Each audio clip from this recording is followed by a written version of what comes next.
Salmo de número 2. Salmo de número 2. O Senhor reina. Salmo de número 2. Porque os Salmo de número 2, todos juntos. Vamos ficar em pé e fazer a leitura desse texto. Leitura alternada. Porque se enfurecem as nações e os povos imaginam coisas vãs.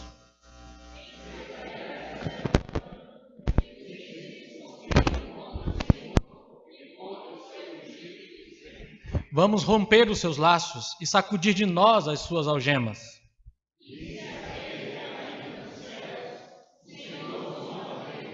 Na sua ira, a seu tempo, lhes falará, e no seu furor os deixará apavorados, dizendo: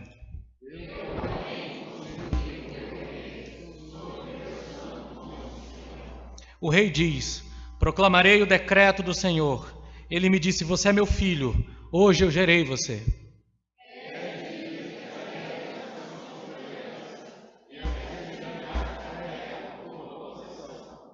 Com uma vara de ferro, você as quebrará e as despedaçará como um vaso de oleiro.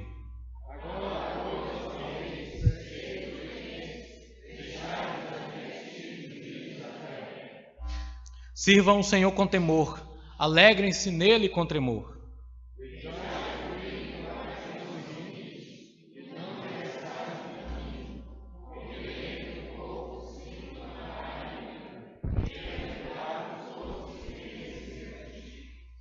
Senhor, aqui estamos diante do Senhor. Essa é a tua palavra, clara, que nos apresenta a glória do teu Filho e a eternidade do teu decreto. Ainda que os povos da terra se levantem contra teu Filho, o Senhor estabeleceu o seu trono para sempre. Louvado seja o teu nome. Glórias sejam dadas a ti. Oramos para que o Senhor abra nossas mentes e a tua palavra fale ao nosso coração, em nome de Jesus. Amém. Vamos sentar. Pastor Paul Tripp conta sobre uma festa de aniversário de uma pequena garota na classe de jardim de infância onde ele foi professor. A mãe da garota tinha decorado a sala, preparou a festa, mas um garoto do jardim de infância, com ciúmes por causa dos presentes e da atenção que ele não estava recebendo, ele começou a aprontar e a incomodar todas as outras crianças. Começou a arrumar confusão no meio da festa. E fez isso dando a impressão de que a festa seria um desastre. Sabe aquela criança que começa a chamar a atenção de todo mundo? Então uma das mães se aproximou do menino, se ajoelhou do lado desse garoto e, virando a sua cadeira para que ele olhasse para ela, olhou diretamente nos olhos e disse: Johnny, esta não é a sua festa. É engraçado que nós podemos ser tão pecaminosos quanto essa criança, a ponto de não conseguirmos ver além do nosso nariz e dos nossos próprios interesses. O Salmo 2 ele quer corrigir esse problema. Ele diz para nós: você precisa obter uma grande visão das coisas. É por isso que o Salmo 2 é o Salmo 2. Assim como nós já estudamos uma vez aqui o Salmo 1 e observamos que o Salmo 1 é o Salmo 1 porque ele tem uma mensagem importante para nós. Ele nos ensina e nos mostra que a coisa mais importante para mim e para vocês é sabermos se nós fazemos parte do povo da aliança. Deus tem um povo. Deus fez um pacto com esse povo. E a grande pergunta é: eu faço parte desse povo? O Salmo 1 responde essa pergunta.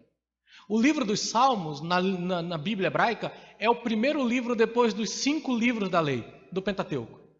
Ele está no início do chamado Escritos. Na nossa Bíblia, a gente tem uma diferença de divisão. Você tem os 5 livros, você tem os livros históricos, você tem os livros poéticos, tem os profetas maiores e menores. Na Bíblia hebraica, você tem a lei, os escritos e os profetas. E o primeiro livro dos escritos é o livro dos Salmos. É por isso que, às vezes, no Novo Testamento, o Senhor Jesus fala das coisas que foram escritas sobre ele na lei, nos Salmos e nos profetas. E ao dizer Salmos, ele não está falando só do livro dos Salmos, ele está falando dos escritos, que inclui o livro dos Salmos. Então, logo depois que você vê toda a história do pacto e todas as orientações de Deus sobre como a aliança deve estar, ou deve ser, a pergunta é: como é que eu sei que eu faço parte do povo da aliança? O Salmo 1 diz para você: se você medita na lei do Senhor de dia e de noite, e se afasta do caminho dos ímpios, e se deleita na lei do Senhor, você faz parte da aliança do Senhor. O Salmo 2, ele vem para nos dizer uma outra coisa. Ele nos diz que nós devemos saber para onde a história está indo. O Salmo 1 trata do assunto individual mais urgente. Você deve saber aonde está indo e deve estar certo de que pertence à congregação dos justos, porque só tem dois destinos: o caminho do ímpio perecerá, mas o Senhor deleita-se no caminho do justo. De qual grupo você faz parte? Isso é importante porque define para onde você vai no final. Mas o Salmo 2 diz para mim e para você para onde a história está indo. Você deve ver o quadro todo. Você deve entender que o mundo foi prometido para o Messias, para o Cristo. E é esse o tema dos Salmos.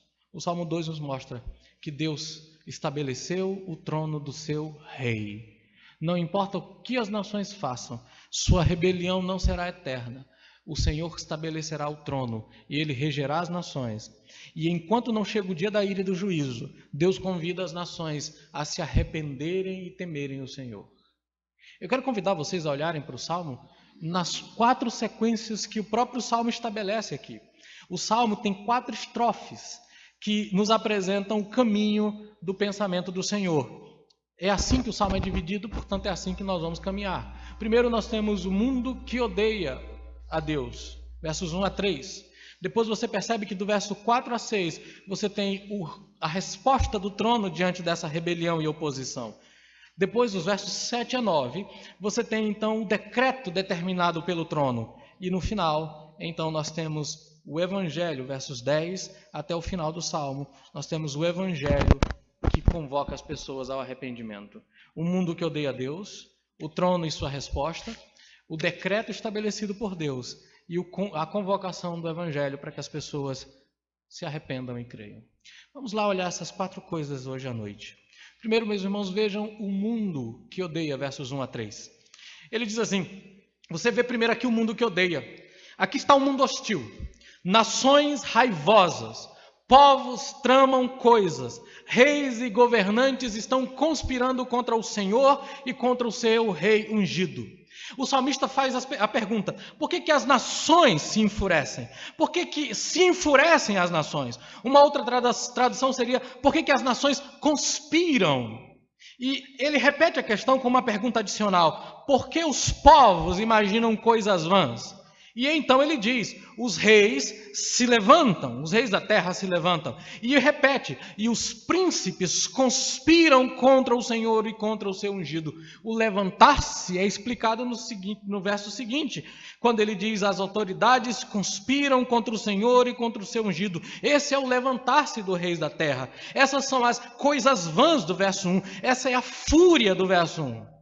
E essa dupla afirmação é seguida por mais uma dupla afirmação. No verso 3, rompamos com os seus laços, sacudamos de nós as suas algemas. Outro paralelismo para nos dizer a mesma coisa. Eles estão se levantando contra o rei e não querem o seu governo sobre eles. Esse não parece ser uma grande questão para as pessoas hoje. Se nós modificássemos o verso 2 e perguntássemos por que as nações imaginam coisas vãs e os governantes se reúnem uns contra os outros, as pessoas diriam que essa é uma questão importante. São as guerras entre as nações.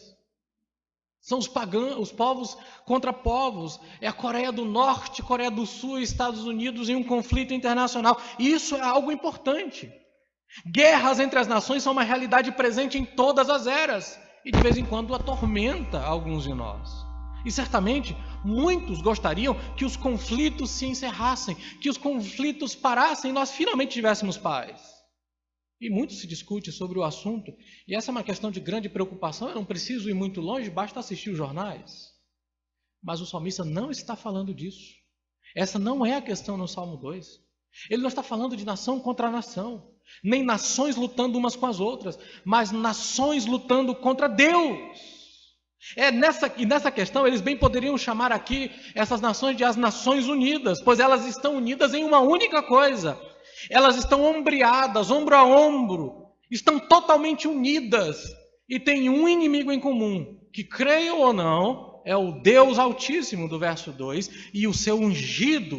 Os reis da terra se levantam e as autoridades conspiram contra o Senhor e contra o seu ungido.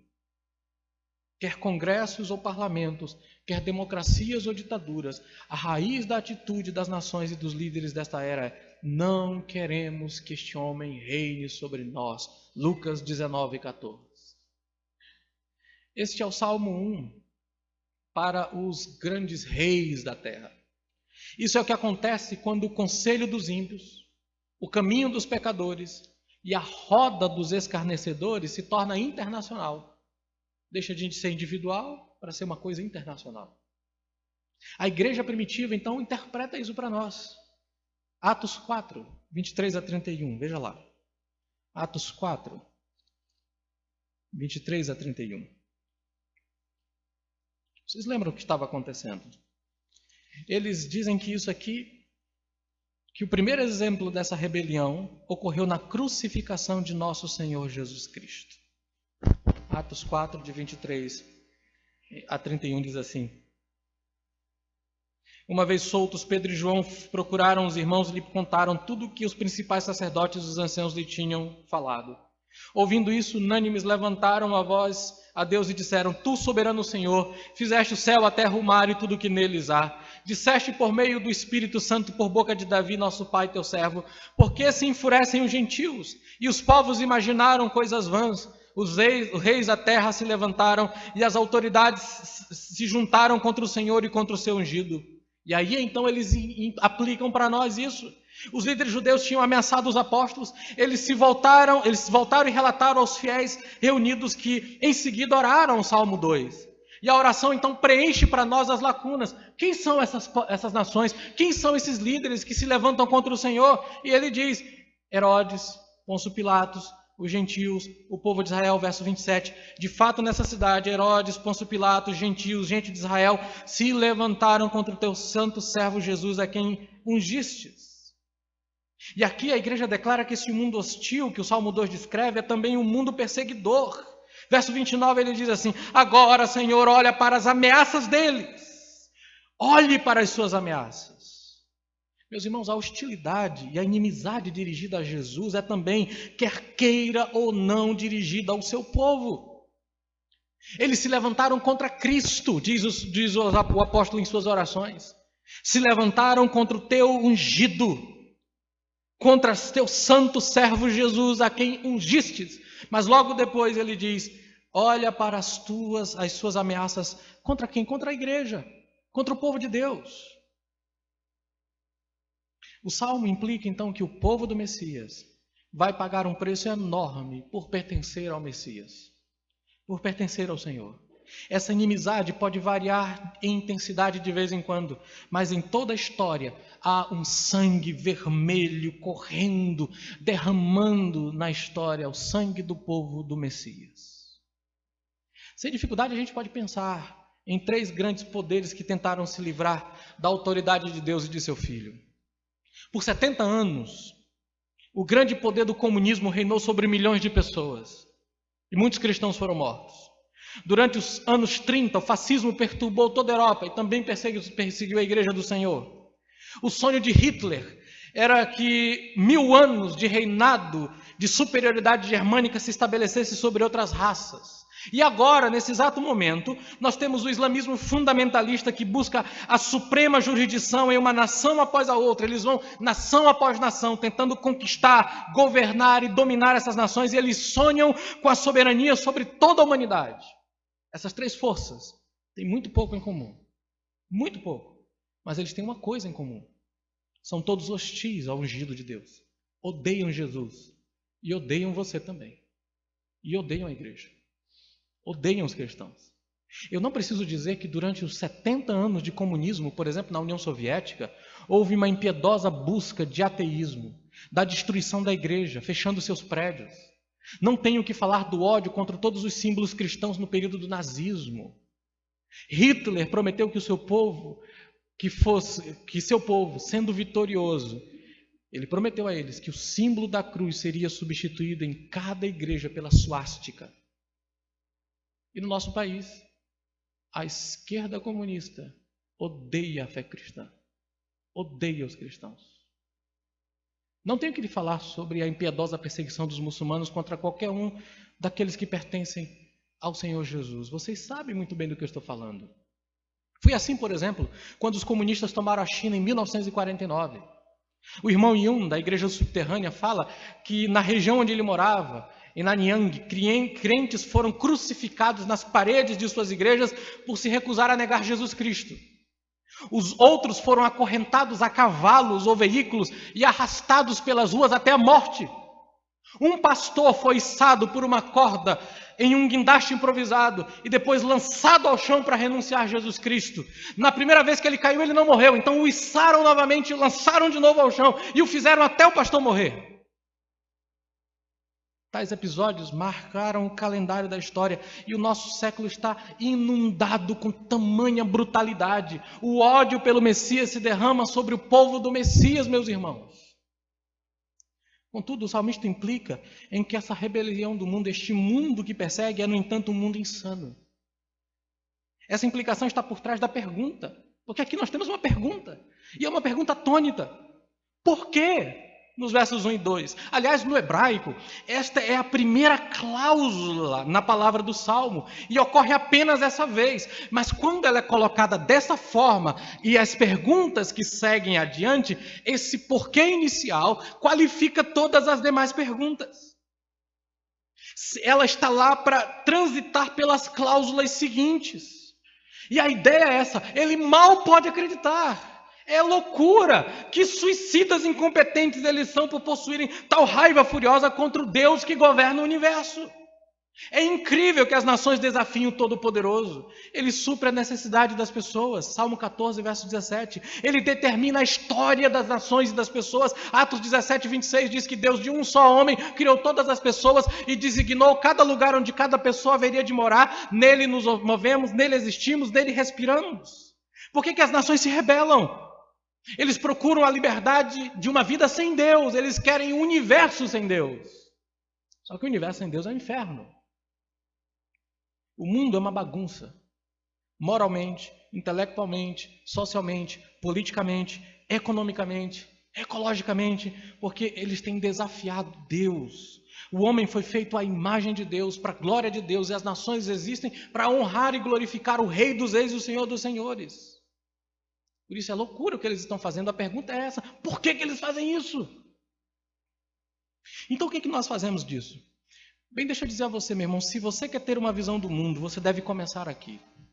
Se você quer ter uma visão correta do reino de Deus, você deve primeiro obter uma visão precisa do mundo. Que a sua raiva sempre apareça em sua plena fúria ou não, esse mundo odeia Deus. Não se engane.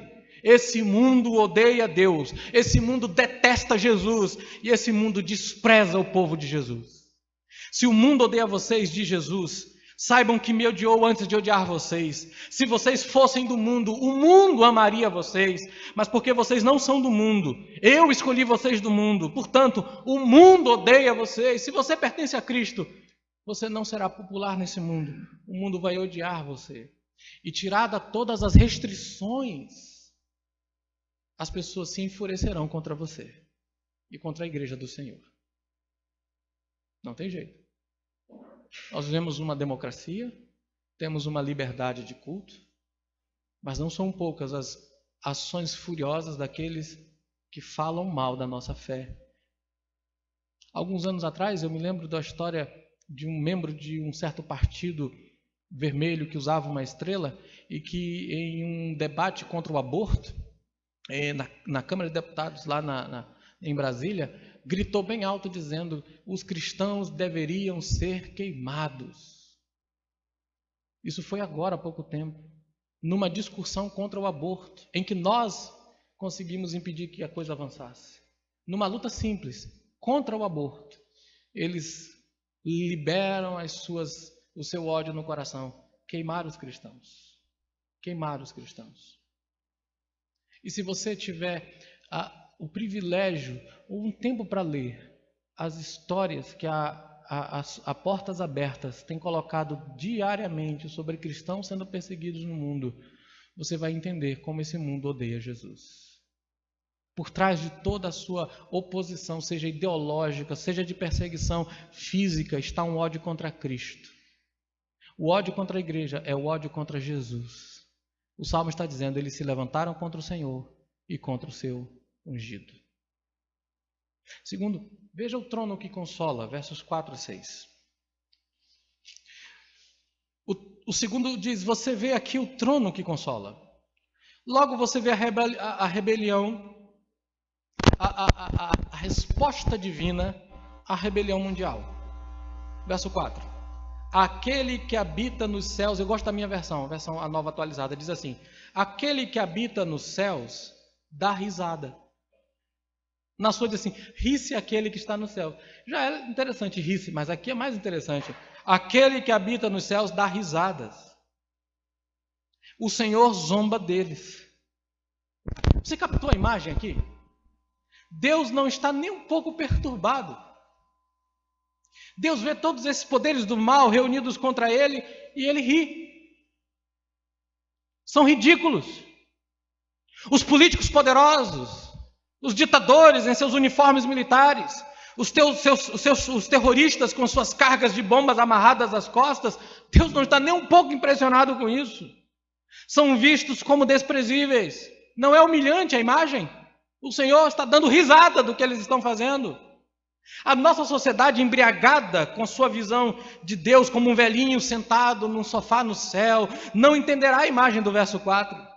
Na verdade, ele provavelmente vai ofender essas pessoas, mas o salmo implica em que as nações podem lançar suas bombas nucleares, suas armas de exterminação em massa, eles apenas provocam risos no Todo-Poderoso.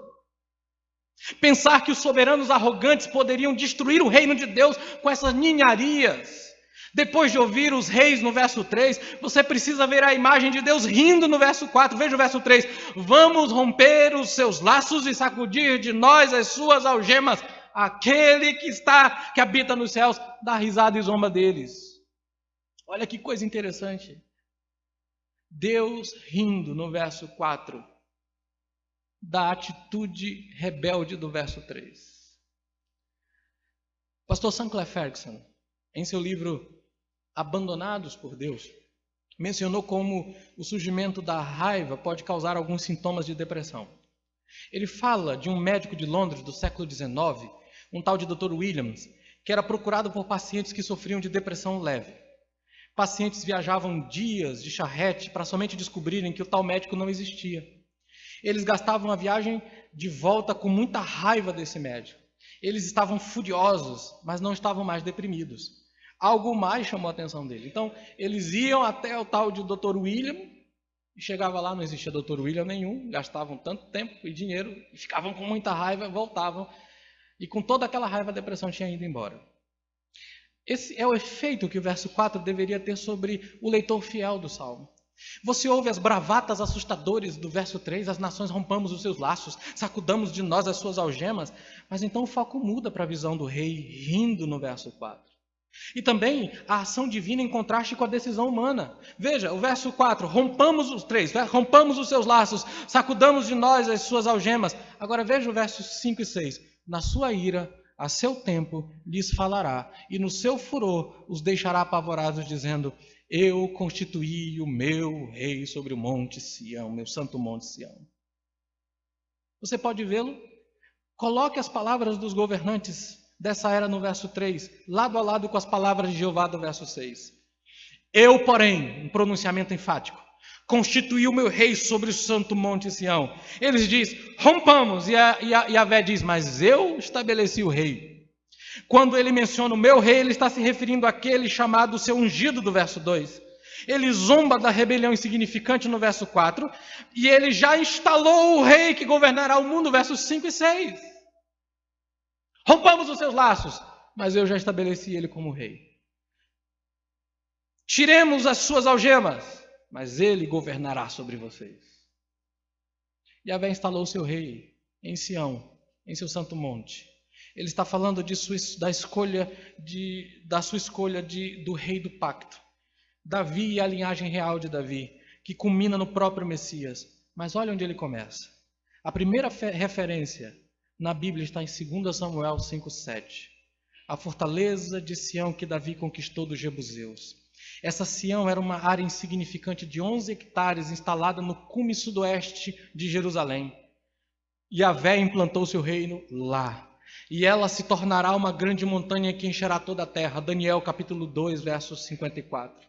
Mas ele começa seu reino visível neste mundo em uma pequena colina, em uma forma de banana, em uma província chamada Judá. Deus planta seu reino na fraqueza, mas porque ele plantou, seu reino será invencível. É uma combinação fascinante, fraqueza e invencibilidade. E quando os servos de Deus estão no seu melhor, eles estão conscientes disso. O missionário Dick McClellan nos deu um caso deste ponto em seu fascinante livro Guerreiros da Etiópia. Ele diz que dos 42 evangelistas da tribo dos Wolaitas, no sudoeste da Etiópia, que queriam levar o evangelho a outras regiões de Gofa, saíram para pregar o evangelho. Estes homens mudaram suas famílias para Gofa, alugaram terreno, construíram casas, plantaram culturas, tinham novos vizinhos, compartilharam o evangelho com eles. Alguns deles receberam Salvador. Casas de oração foram construídas onde eles se reuniam para comunhão e adoração. Mas também muitas mudanças tomaram lugar. Convertidos não iam mais aos feiticeiros, não pagavam mais impostos para os sacerdotes ortodoxos, já não davam subornos a funcionários do governo para necessidades e favores. E então o evangelista Atero foi preso e algemado nas mãos e nos tornozelos, de modo que não podia mais andar. E então eles fizeram com que Atero desfilasse na frente da multidão, afirmando que isso aconteceria com quem seguisse a nova religião. E então ordenou a Atero: volte para o Olaita e leve sua coisa de Jesus com você. Não queremos Jesus aqui. Em seguida, Atero pulou na frente e disse: ó Senhor, ouça, por favor, ouça. Eu posso ir, mas o evangelho vai ficar. Pelo poder de Deus, eu já plantei Jesus em Gofa. Ele está plantado nos corações e na alma das pessoas. Eu posso ir, mas Jesus vai permanecer. Como Atero diz para um dos governantes dessa era: existem algumas coisas que você pode mudar, mas algumas coisas você não pode. Algumas são irreversíveis, mesmo para aqueles com poder. Eu plantei Jesus em Gofa. Ele está plantado nos corações e na alma do povo. Eu posso ir, mas Jesus ficará. E ficou. Deus estabeleceu o seu reino. Não tem jeito. As nações podem fazer o que quiser. Cristo reina. O reino de Deus pode parecer muito frágil, plantado numa pequena Sião, mas Deus plantou seu reino e ele permanecerá. Ninguém pode fazer nada sobre isso. Então, viva em um mundo que odeia, mas levante os olhos e veja o trono que consola, ou melhor, o trono que ri, que dá risadas da oposição. Aquele cujo trono está nos céus está rindo. É a mesma mensagem de Apocalipse 4. Há um trono, há um assentado naquele trono. Olhe para o trono, olhe para lá, quando as perseguições aumentarem. Nós temos um mundo que odeia, temos um trono que consola, mas em terceiro lugar nós temos o decreto que determina, versos 7 a 8. O rei diz: proclamarei o meu decreto, proclamarei o decreto do Senhor. Ele me disse: você é meu filho, eu hoje gerei você. Peça-lhe, darei as nações por herança e as extremidades da terra por sua possessão. Como uma vara de ferro, você as quebrará e as despedaçará como um vaso de oleiro. Você precisa ouvir o decreto que Deus estabeleceu aqui. Eu preciso explicar detalhe no texto, no verso 7. Yahvé é o sujeito do verbo. Temos uma outra pessoa começando o verso 7. Ele vai falar do decreto. Foi Yahvé mesmo que falou desse decreto através do seu ungido. O eu aqui proclamarei o decreto do Senhor. Ele me disse. Esse me aqui é o rei ungido, o Messias. A ele foi dado o decreto, foi dado um mandato. Esta é a verdadeira palavra, pois quando chegamos ao Evangelho, a Jesus, nós sabemos que Ele é o Rei dos Reis, o Senhor ungido, e esperamos que Ele nos fale do seu programa e nos diga o que Ele vai fazer. Mas Ele simplesmente diz que sua palavra são as palavras do Pai, e a sua vontade é a vontade do Pai. O plano de Deus é o plano de Jesus, a vontade de Deus é a vontade de Jesus, o caminho de Deus é o caminho de Jesus. É exatamente isso que temos aqui. Quando nós lemos o verso 7, pensamos que o Rei Celestial está falando, mas não é. É o ungido. Ele diz, eu proclamarei o decreto do Senhor, ou seja, o mandato que Ele me deu, que Yahvé me deu, que Jeová me deu, pois Ele me disse, tu és o meu filho. Três aspectos nesse decreto sobre o Messias. A legitimidade do Messias. Tu és o meu filho, eu hoje te gerei. Yahvé apontou para governar e o instalou. Eu creio que o gerado aqui do verso 7 é o equivalente à unção do verso 6, quando ele diz assim, eu constituí o meu rei sobre o Monte Sião. Esse constituir aqui é a unção, o estabelecimento do rei. E esse estabelecimento do rei é declarado no verso 7 como, este é o meu filho, eu hoje te gerei. Ele é o rei legítimo, ungido por Deus, estabelecido no trono, que vai governar. Agora esse verso é citado várias vezes no Novo Testamento. E é citado com referência a Jesus, em Atos 3, 13 e 33, em Hebreus 1, verso 5, e no capítulo 5, verso 5. Essa afirmação não se aplicou a Salomão, não se aplicou a nenhum dos filhos de Davi. Eles nunca cumpriram plenamente as palavras do Salmo. Porque, por exemplo, um filho de um rei receberia o título de o filho. Seria mais apropriado chamá-lo de rei da hora de sua ascensão no trono, porque logo depois ele morreria e deixaria de ser rei. Esse filho é um tipo do Filho de Deus. Os crentes do Antigo Testamento receberam um presente que pré-anunciava o Messias. E essas palavras se aplicam ao Filho de Deus e a sua nomeação ao ofício do Rei Filho. Por toda a eternidade, o Filho sempre foi filho, mas ele veio à terra, fez-se homem em nosso lugar e foi coroado com toda a glória e majestade ao morrer e ressuscitar por nós. O apóstolo Paulo diz que lhe foi dado um nome que está acima de todo nome, para que ao seu nome se declare que Jesus Cristo é o Senhor, para a glória de Deus Pai. Quando o Salmo 2 diz, tu és o meu filho, hoje te gerei, existem duas interpretações. Pode se referir ao eterno decreto em que Cristo foi declarado Filho de Deus. Deus o Pai, de eternidade, o Pai da eternidade, tem gerado e continua a gerar o Messias, ou seja, ele é o eternamente gerado. Essa é a relação que ele tem com o Pai para sempre. Ele sempre existiu e sempre existirá como filho gerado do Pai. Desde que o decreto é eterno, Jesus é o eterno Filho de Deus. Ele sempre foi o Filho de Deus. O credo de Atanásio, no século IV, diz para nós o que isso significa. O Pai é de nada, não é gerado nem criado. O Filho é do Pai somente. Não é feito nem criado, mas gerado. Gerado desde a eternidade da substância do Pai. O credo de Nicéia diz assim, o unigênito Filho de Deus, gerado de seu Pai antes de todos os mundos, Deus de luz, Deus de Deus, luz de luz, verdadeiro Deus de verdadeiro Deus, gerado, não criado, sendo de uma substância do Pai, eternamente Filho de Deus. O Salmo não poderia ser cumprido nem por Davi, nem por Salomão, mas somente por Jesus Cristo. Somente Ele é o eterno Filho de Deus. A expressão gerado não tem a noção aqui de origem, de nascimento. Antes a expressão tem a ver com uma declaração pública, um reconhecimento ou inauguração. Em Romanos 1,4, a ideia parece ser que aquele que sempre foi o eterno Filho de Deus foi declarado abertamente, publicamente, diante de todas as pessoas, ser o Filho de Deus através da ressurreição e da exaltação. Quando ele ressuscitou dentre os mortos e foi levado ao céu, foi declarado a todos que Jesus é o Filho de Deus. É disso que o Salmo está falando. Cristo foi previamente reconhecido como filho pelo Pai no batismo.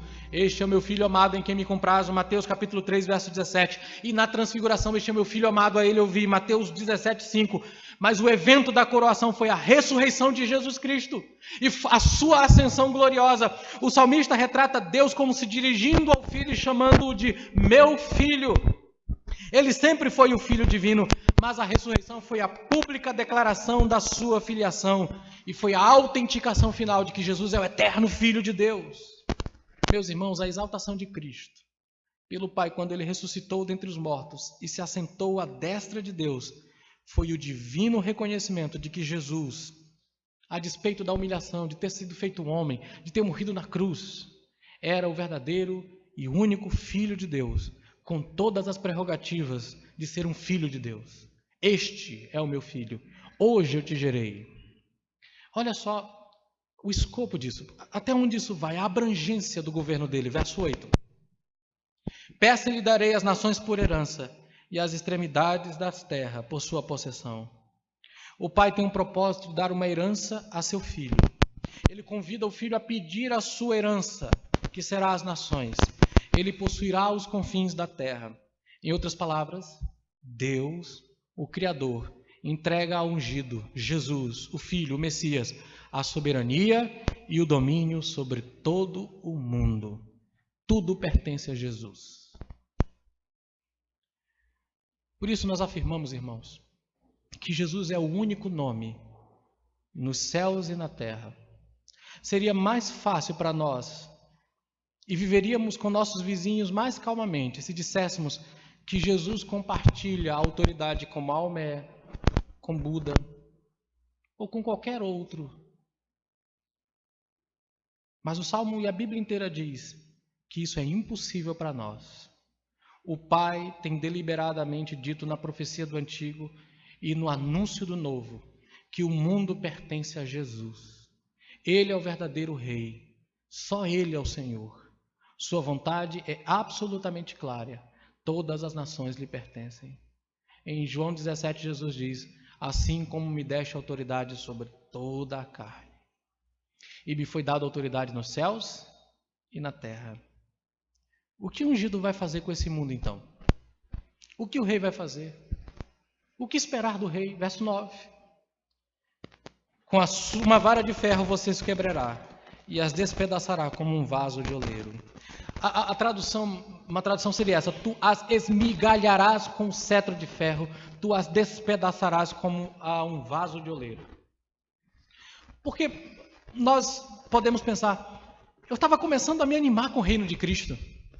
Ele vai ser o rei, que coisa boa. Mas de repente, ele parece ser um rei cruel. Mas você deve entender o versículo 9 à luz do versículo 3.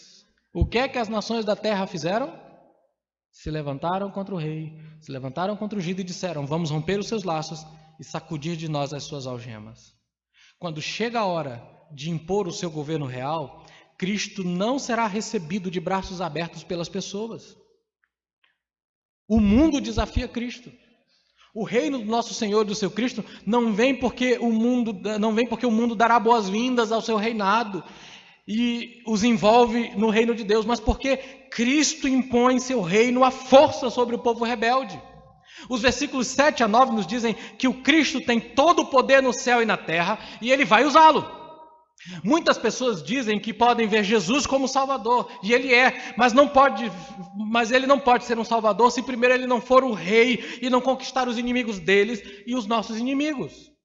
Então, entendendo o decreto que nos é dado, um rei foi nomeado, ele agora tem influência e governo mundial e vai estabelecer a força o seu reino de maneira esmagadora. Esse é o decreto que controla a história, meus irmãos. Deus decretou isso, e isso vai acontecer.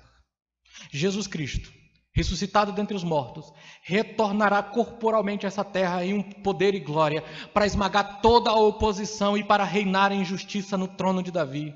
João descreve o Senhor Jesus Cristo naquele dia em Apocalipse 19, versos 15 a 16. Da sua boca sai uma espada afiada, com a qual ferirá as nações. Ele as governará com cetro de ferro. Ele pisa o lagar do vinho, do furor da ira do Deus Todo-Poderoso. E em seu manto, em sua coxa, está escrito o nome Rei dos Reis, Senhor dos Senhores. Este é o plano de Deus para tratar com o homem rebelde e tratar com Satanás e suas forças. Seu plano envolve a segunda pessoa da Trindade, o eterno Filho de Deus, que retornará a essa terra com poder para desfazer toda a rebelião e para governar com justiça. Nesse salmo, o decreto de Yahvé controla a história. A vontade de Deus para a vida de Jesus está nos versos 7b até o 9. Essa é a palavra que determina o que acontecerá e prevalecerá na história do mundo. As nações podem se levantar o que quiserem, mas o rei governará e destruirá a oposição. A certeza desse decreto, então, deve influenciar sua visão de mundo, meu irmão. Deve influenciar sua visão de vida.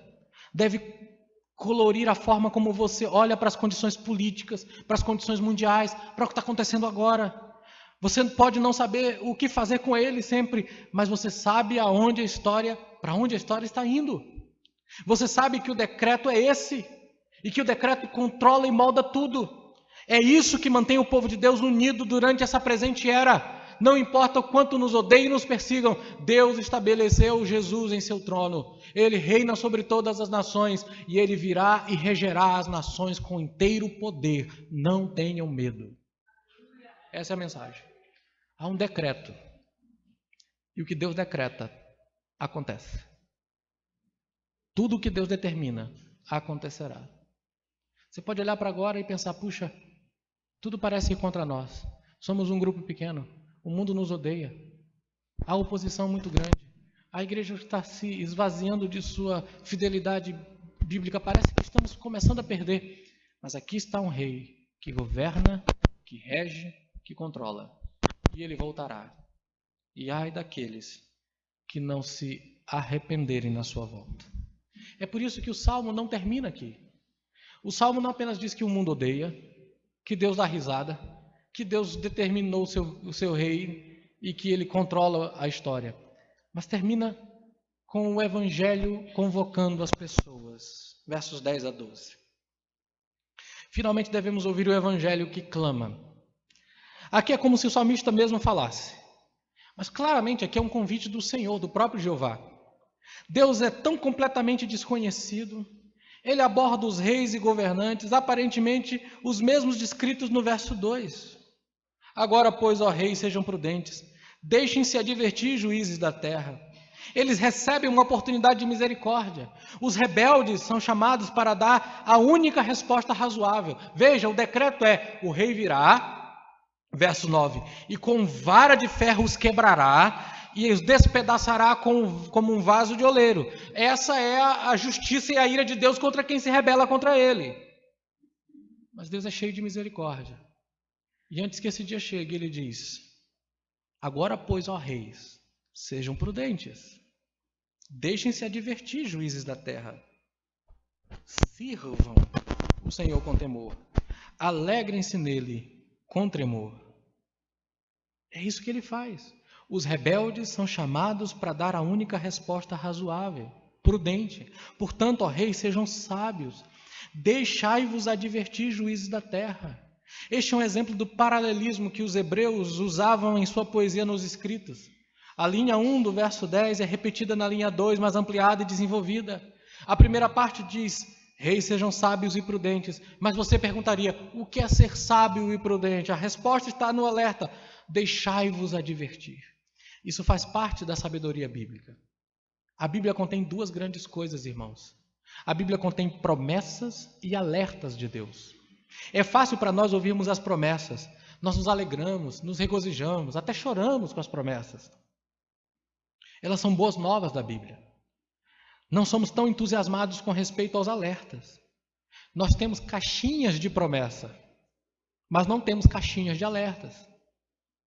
Pode procurar em livraria evangélica que você não acha. Mas a Bíblia e os ensinos de Cristo estão cheios de alertas. A vida diária também é cheia de alertas. Nas últimas 24 horas, nós temos ouvido alertas na TV sobre condições de tempo, trânsito, greves, problemas de combustível, e talvez você não consiga fazer uma boa compra no início desse mês, quando sair o seu salário. Estamos sendo alertados o tempo inteiro. Você está sendo alertado. Tenha cuidado. Se você comer mal, você vai morrer. Se você continuar bebendo refrigerante, você vai um dia adoecer até a morte.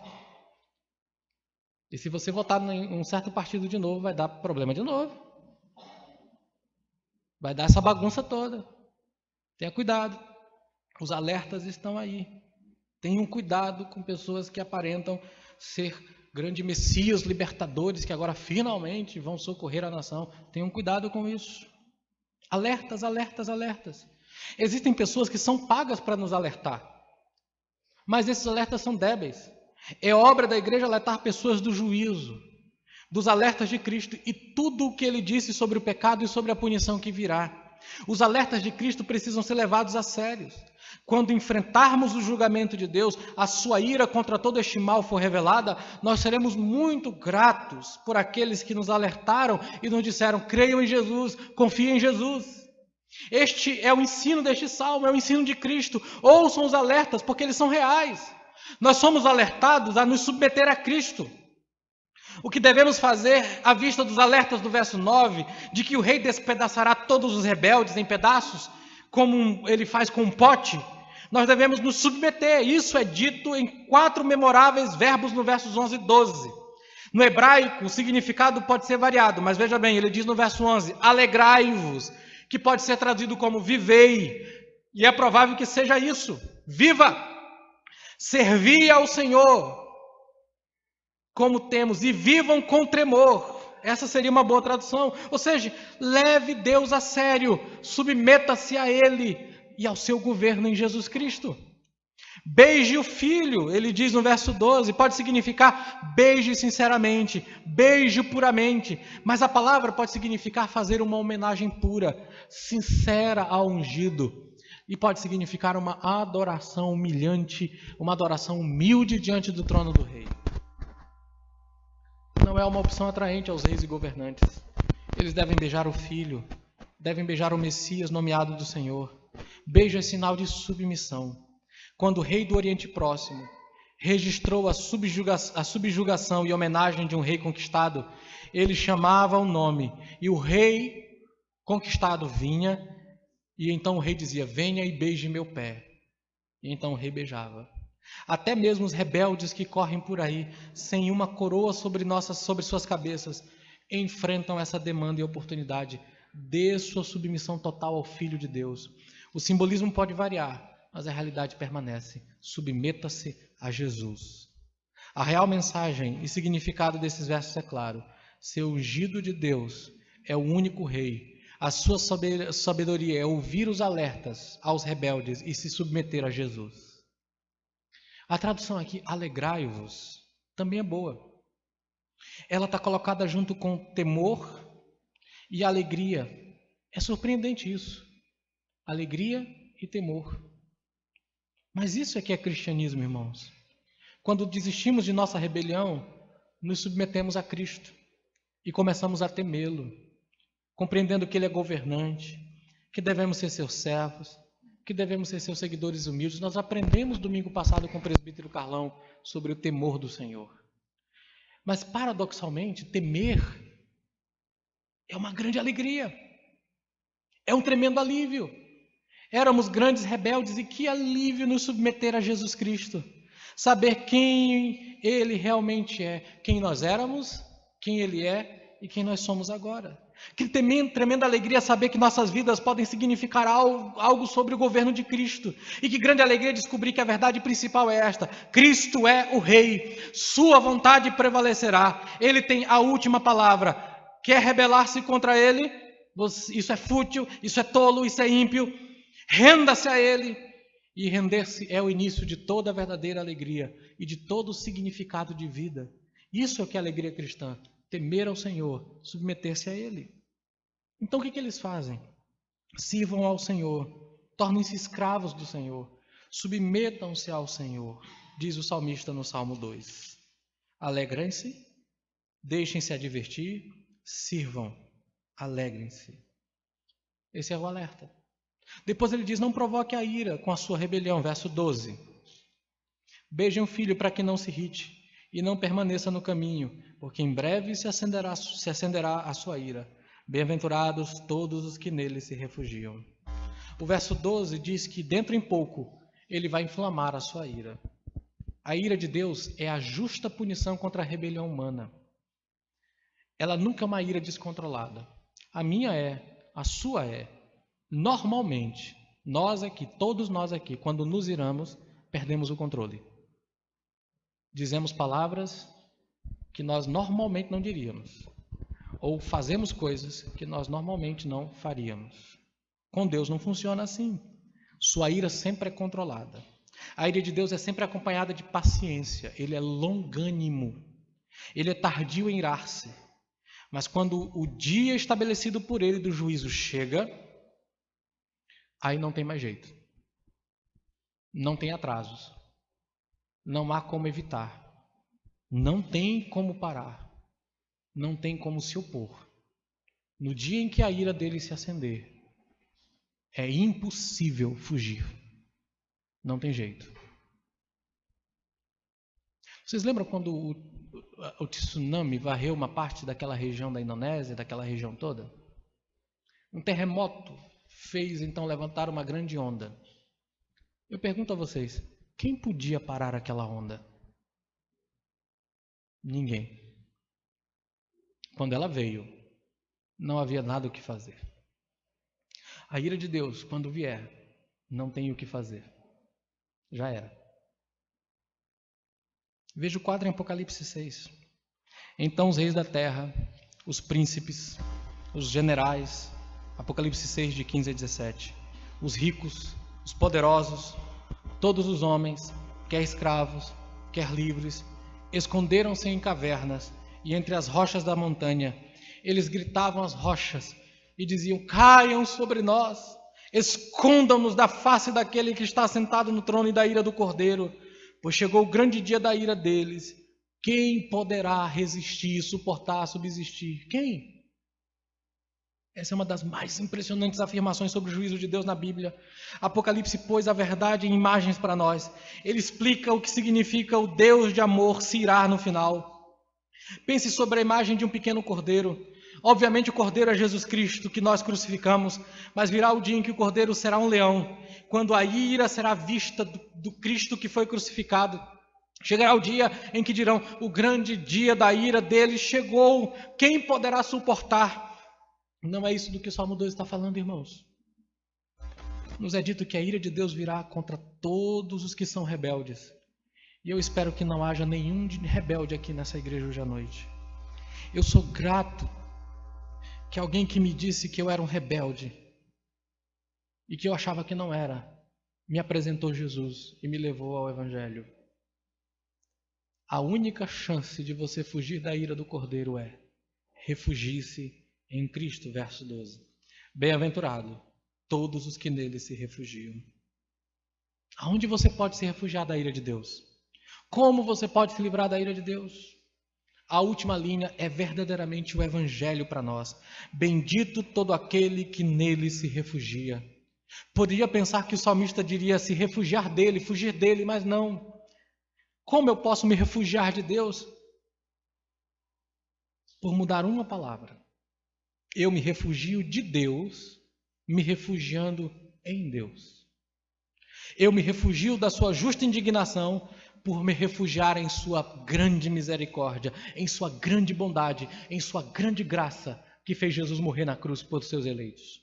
Eu me refugio de sua severidade por me refugiar em sua piedade e em seu amor. Refugie-se no Senhor e fuja da ira do Cordeiro. Veja que mensagem maravilhosa temos aqui. Você tem medo das nações se levantarem contra a igreja?